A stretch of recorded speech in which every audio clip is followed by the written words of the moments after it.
today, in the celebration of whiteness, let's talk about the Black codes. Hey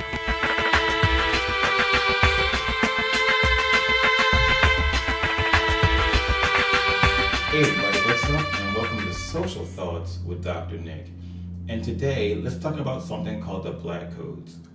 And the Black Codes were a series of laws passed mainly in southern states in the 19th century.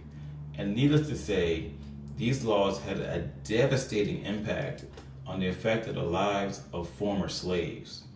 And what I like to always say, please take out some extra time to educate yourself about the Black Codes.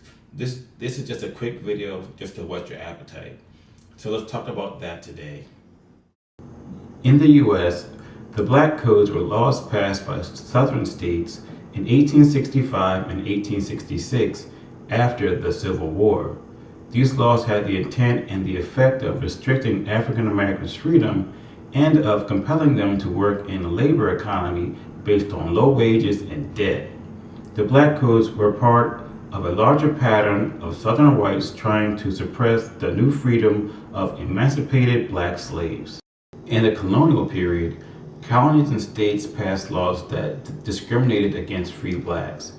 In the South, these were generally included in slave codes, where the goal was to reduce the influence of free blacks because of their potential influence on slaves.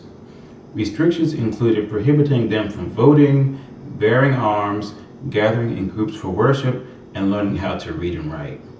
A major purpose of these laws was to preserve slavery.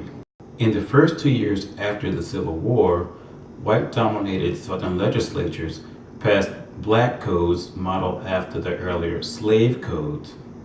The defining feature of the Black codes was broad vagrancy laws, which allowed local authorities to arrest freed blacks for minor infractions and commit them to involuntary labor. This period was the start of the convict lease system, also described as slavery by another name by Douglas Blackman in his 2008 book on this issue.